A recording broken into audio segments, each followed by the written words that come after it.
Bienvenue sur cette chaîne YouTube consacrée au procès contre Michael Jackson ayant eu lieu en 2005. Sur cette chaîne, je résume le procès jour après jour en m'appuyant sur la retranscription du procès venant du tribunal de Santa Maria en Californie. Si vous ne l'avez pas déjà fait, je vous recommande fortement de visionner mes vidéos précédentes afin d'avoir une vision précise du déroulement de ce procès et de prendre connaissance de l'ensemble des informations. Dans la vidéo d'aujourd'hui, je vais résumer le déroulement du procès le 11 mai 2005, 49e jour du procès après la sélection du jury.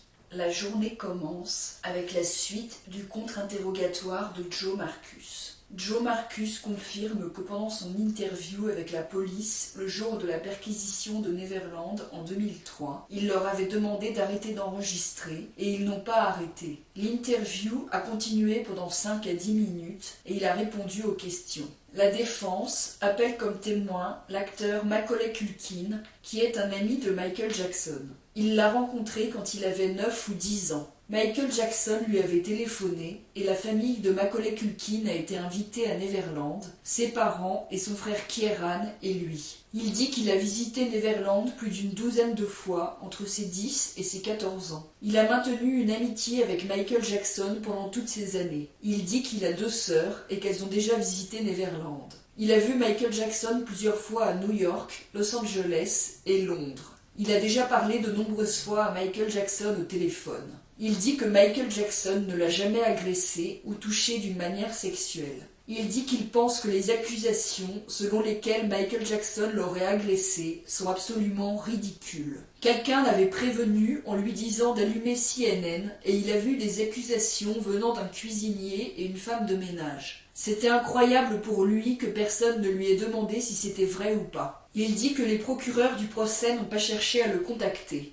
Il est allé de nombreuses fois dans la chambre de Michael Jackson avec sa famille. Il a beaucoup joué avec Michael Jackson à Neverland. Il n'a absolument pas eu l'impression que sa famille était exclue de ce qu'il faisait à Neverland. Sa famille n'était absolument pas exclue de la chambre de Michael Jackson et il dit qu'il y avait une politique de la porte ouverte concernant l'ensemble du ranch. Une fois, il a fait un voyage aux Bermudes avec une famille et Michael Jackson est venu le rejoindre. Ensuite, ils sont allés à Orlando, dont la famille était originaire. Une fois, il a pris l'avion avec Michael Jackson entre Washington et New York. Michael Jackson ne lui a rien fait d'inapproprié pendant ses voyages. Il a déjà rencontré Wade Robson sur le tournage du clip de Black or White et n'a jamais vu Michael Jackson lui faire quoi que ce soit d'inapproprié. Il pense se souvenir d'avoir vu Brett Barnes à Neverland. Il n'a jamais vu Michael Jackson faire quoi que ce soit d'inapproprié avec qui que ce soit. Le procureur lui demande si c'est vrai que ses représentants ont refusé que la police puisse le rencontrer en 1993 et 2003, et Macaulay Culkin dit qu'à sa connaissance, non.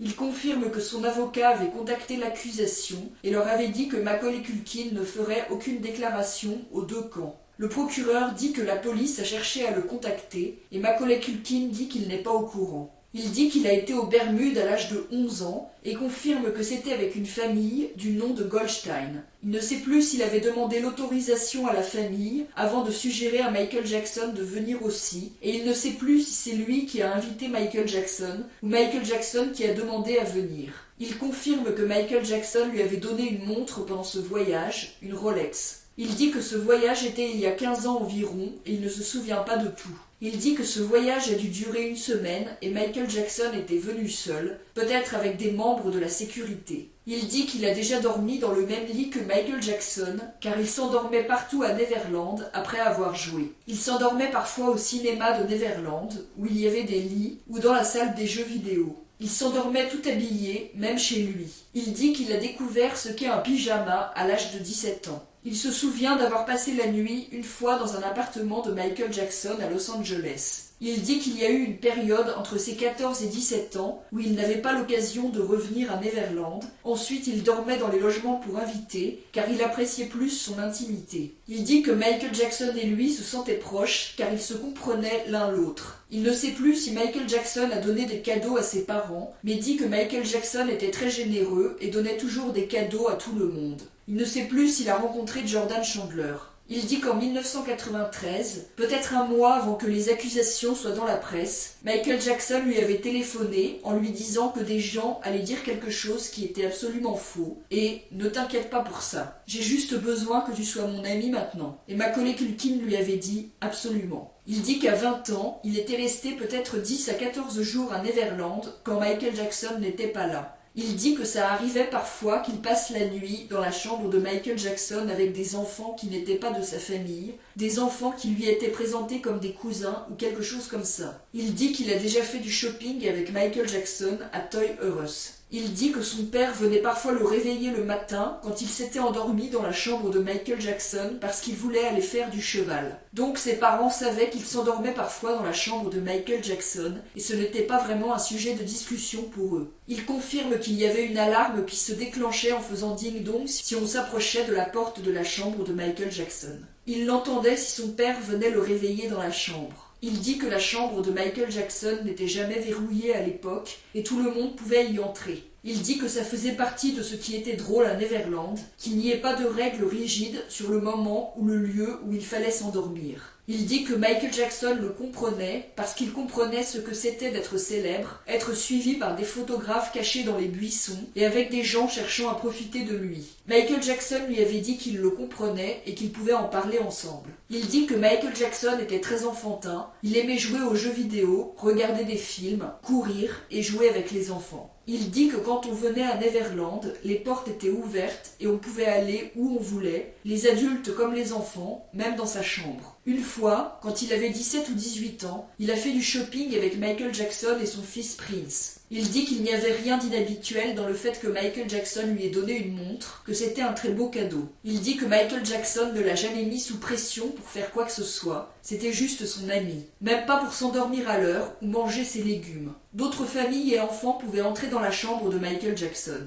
Il dit qu'il a passé un bon moment avec Michael Jackson pendant le voyage aux Bermudes. Il dit qu'il ne parle pas vraiment des accusations de 1993 avec Michael Jackson parce que c'était un sujet douloureux. Il dit que Michael Jackson est toujours enfantin, mais il est plus paternel maintenant et c'est drôle pour lui de le constater. Le procureur lui demande si c'est enfantin d'avoir des magazines pornographiques et Macaulay Culkin répond qu'il avait lui-même des magazines Playboy sous son lit quand il avait 12 ou 13 ans. Il dit que Michael Jackson est un être humain et qu'il ne trouve pas ça inapproprié. La défense appelle comme témoin James Van Norman. Il a rencontré Michael Jackson en 1990 ou 1991 quand il était employé par Madonna en tant que garde du corps. Il est devenu garde du corps pour Michael Jackson. Il faisait partie d'une équipe de 6 gardes du corps qui l'accompagnaient 24 heures sur 24 entre 1991 et 1994. Bill Bray était à la tête du département de sécurité, The Office of Special Services. Quand James Van Norman voyageait avec Michael Jackson, il était dans la chambre à côté de la sienne. En 1993, l'affaire Jordan Chandler a ajouté des inquiétudes concernant la sécurité. Il est allé à Neverland pour la première fois en 1993 après le Dangerous Tour. Il est arrivé avant Michael Jackson pour sécuriser le ranch. En 1994, Michael Jackson lui a demandé de s'occuper de Neverland pour lui. Pendant une période, il a été le manager du ranch. Il avait une arme sur lui à Neverland en 1993-1994. Il nie avoir déjà pointé son arme sur une fan, contrairement à ce que raconte Kassim Abdul.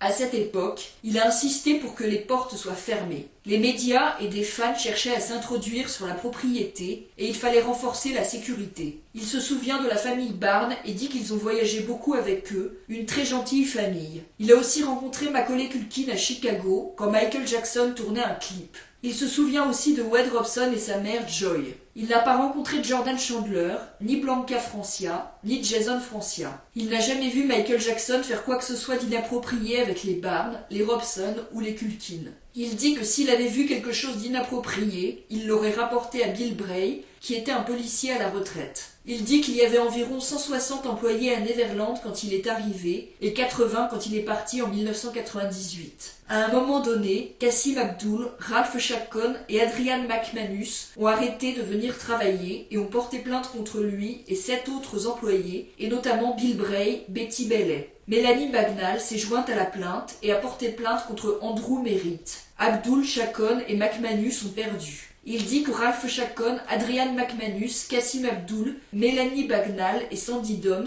ont vendu des histoires aux médias. Il dit que Michael Jackson n'était pas impliqué dans les décisions concernant la sécurité de Neverland. Il dit qu'il considère toujours Michael Jackson comme un ami. Il confirme que les membres de l'OSS étaient 4 et armés à Neverland, avec Tony Coleman, Marcus Johnson et Jerome Johnson, et lui-même. Il confirme que quand Brett Barnes était à Chicago et en Amérique du Sud avec Michael Jackson, il restait dans sa chambre. Il ne trouvait pas ça inapproprié. Il nie avoir acheté un dispositif d'écoute illicite pour Neverland. Il dit qu'il y a 3 endroits où on peut écouter une conversation téléphonique à Neverland, au bureau administratif, dans la cabane des gardes et dans la chambre de Michael Jackson. Il dit qu'il n'a jamais vu Ralph Chacon, Kassim Abdul et Adrian McManus prendre quelque chose du ranch. Il confirme que les serrures de la chambre de Michael Jackson ont été changées en 1993. Il pense qu'elles se ferment de l'intérieur, mais il ne se souvient pas. Il ne pensait pas que Michael Jackson aimait avoir des armes autour de lui. Il dit que les gardes n'ont jamais eu à utiliser leurs armes.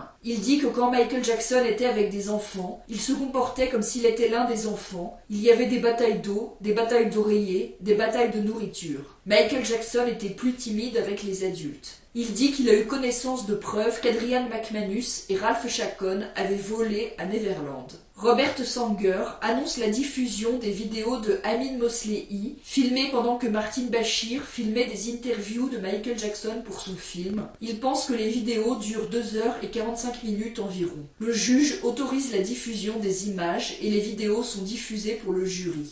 C'est ici que se termine ce résumé de la journée de procès. Si vous voulez lire la retranscription du procès, vous trouverez le lien de la retranscription sous la vidéo. Si vous appréciez mon travail, je vous encourage à vous abonner, à liker la vidéo et à la partager.